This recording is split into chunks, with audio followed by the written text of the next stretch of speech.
Yeah, I guess I'll give you a similar advice, and based on my own experience.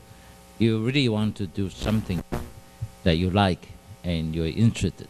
So you need to find, or sort of as early as possible, what is your main interest. You know, something that you really like, then you can do better and you can master. All right? And you can spend all the, when you like it, then you will spend the time to do it. This is sort of the same thing like Dr. Benner is saying. The addition is that we always heard that you want to grab the opportunity, right? When the opportunity comes, you don't want to let it go. Well, what do you mean by you grab the opportunity? My own experience, my understanding is that you are prepared for it. Okay? When you are prepared for it, then the opportunity comes, then you know it is there, then you grab it. Okay? And how do you prepare it? I'm not a very good, people who pass the exam, but I know if I spend enough time, I can understand what I learn. I can really learn well. And that's something you want to do. I mean, you want to take all the opportunity, all the possibility to master what you are taught or what you are learning. And when you, it's not just like you pass certain exam and that's it and forgot it. But you need to know exactly what the content or what the real content you are learning. And when you are good enough or good at it, then you know that's something go with you. And that is the ability you have. So with that, when the opportunity shows up, you know that's there, then you can grab it. Okay, so the whole the message here is that as a student, a college student, the 4 year, you want to just use the 4 year. Of course, you want to have fun, but in the meantime, you really want to master something that you are interested. And with that ability, when there is something come up associated with your career, then you can grab it. Okay, that's my own experience and my advice. Okay. Okay, so how you get it?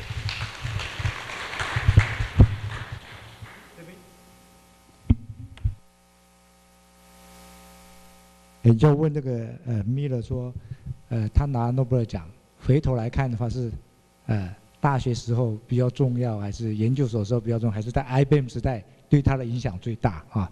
这个也许跟大家知道。One question to Bennos. Now you are already a Nobel laureate. Which period, like a university, or master degree, or a PhD degree, or after you working in the IBM, the most impact to you for your career? Which period is most important for your the academic career? If I look back, then it's certainly the school time. What I realized is, well, I have a lot of discussions with young people, and then I tell them, anybody, each individual is born as a scientist. You're trying, from the first minutes of your life, you're trying to discover. You discover your environment, and you are making mistakes as a child. Although somebody tells you don't do it, you have to take your own experience, and you preserve this throughout many years. Now, during school time, it's the task of a teacher to nurture this creativity and this curiosity, that you maintain it. And it's depending on the teacher whether this curiosity and this creativity is killed or is preserved and nurtured.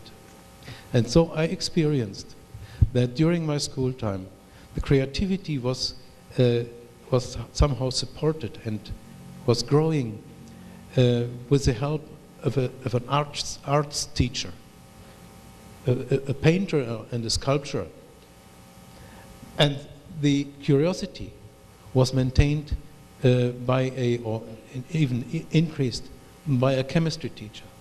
So in the very first years, you have the possibility to either take off or being well, how should I say, neutralized. So this is one of the most important periods in my development. I think this answers your question, right?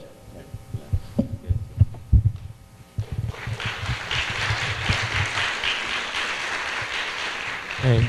Yeah, one more time. All right. Okay. Here's a question from. Here's a question for me. You basically ask why I'm coming back to Taiwan. If I stay stay abroad, I might achieve better. That's what you mean, right? Well, I don't know. I'm not sure that's the right.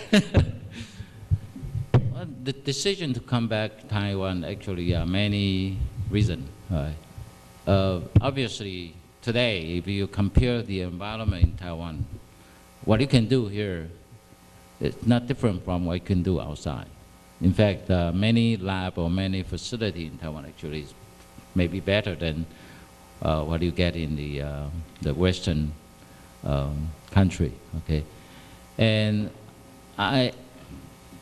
a very important reason I come back, of course, because this is home, and then when I was asked at that time they want to establish something in the field, or because at that time the superconductivity was relatively low, the activity was not that intensive.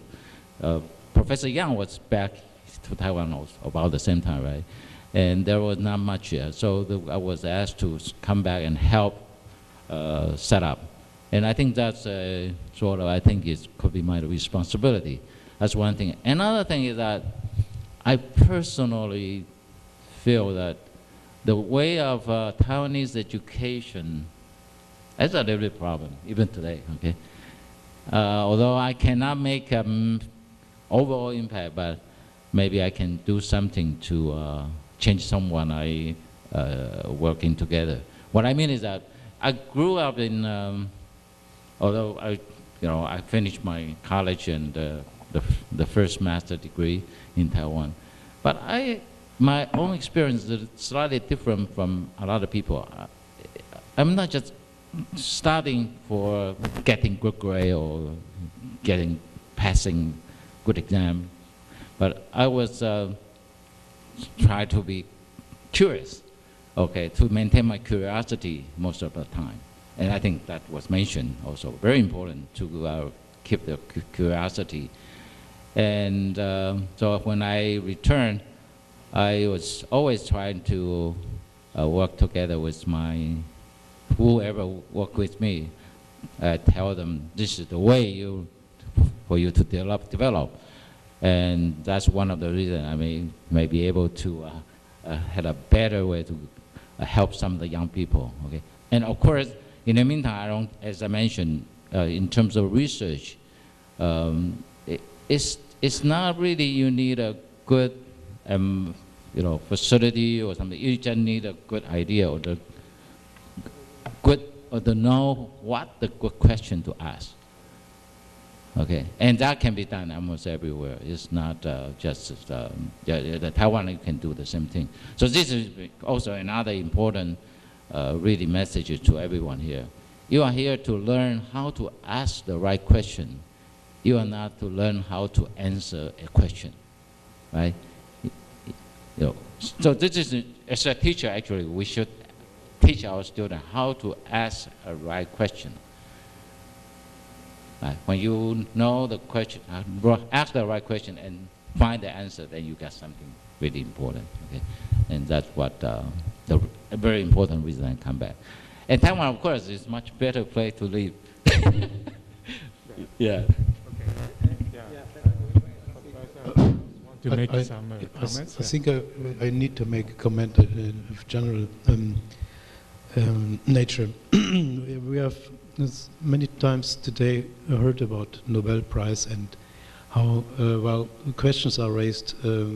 What's needed to get the Nobel Prize?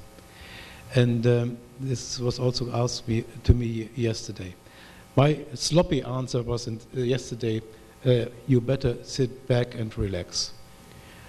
Okay, a little bit more serious. I give you the advice to work on a topic which you enjoy and give yourself a chance, not aiming at the Nobel Prize. Otherwise, if you are aiming at the very beginning, if you are aiming all of your life to get the Nobel Prize, then you might be disappointed year after year. Give yourself a chance to enjoy your work and enjoy when your work is appreciated by your peers.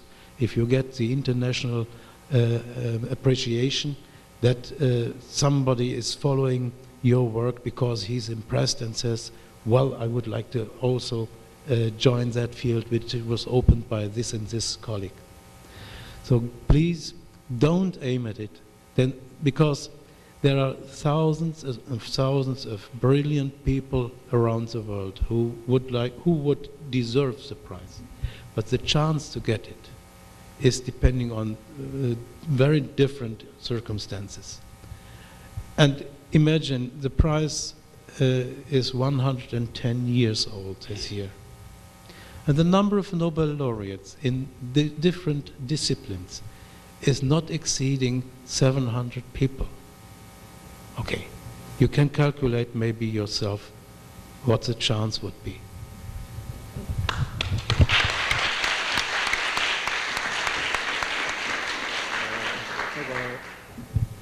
接下来这个问题跟这个 Nobel Prize 还是也有关系哈。那这个我想会 address to Dr. Benos. Okay, there's a audience. I think it's a student. He said will be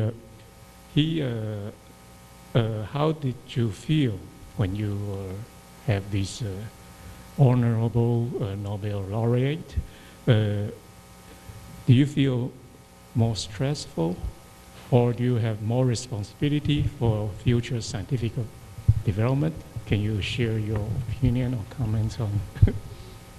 Well, certainly you're becoming a very public person, and you are observed by laymen and your scientific colleagues.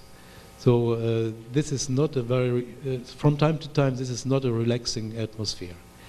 One of the most serious problems is that people have growing expectations that the prize itself turns you from a normal human being to a genius. And this is certainly not true, at least not true for the majority of Nobel laureates. And they have to learn in certain situations not to be aggressive and make comments to a topic where they don't have not the slightest knowledge. The prize alone doesn't increase the knowledge in every area. And this is something which somebody who gets the prize has to learn. And somebody will manage and somebody will not manage. So, the same thing. You don't pursue a specific. I want to re-emphasize what Dr. Benos said. You don't want to do the work because you're aiming a certain goal, because of certain prize or any. It's to really do it because you like it or you love it and you find it's the interest. Okay, and yeah, of course I don't have the experience to be a Nobel laureate, so I don't have that problem. Yeah, so I'm still enjoying doing a lot of interesting work right now. Okay. There's one more guest question. I think Professor Wu have give his guess, but I think this will be question to Dr. Benos. when do you think the room temperature superconductivity will become? What kind of material would that be? Can you give us a guess? There are certain models which have been also shown by Professor Wu. I was discussing yesterday with a few of your colleagues here, and I mentioned the approach or the proposals by Ginzburg in 64, and Little in almost the same year. I see it's worthwhile to get into a closer look into these proposals. And I recall around the time when we discovered the cuprate superconductors, there was a development in organic superconductors. They started at a very low temperature with a TC around 1 Kelvin, but slowly, with different compounds, the chemists were able to synthesize superconductors with a TC of 13 Kelvin. This was somehow overlooked because it was the excitement with the cuprates were overwhelming. So there is still a chance that another class of materials, not the iron-based materials, not the cuprates, another class of materials will show superconductivity at even higher temperatures. And well, it's hard to predict the future.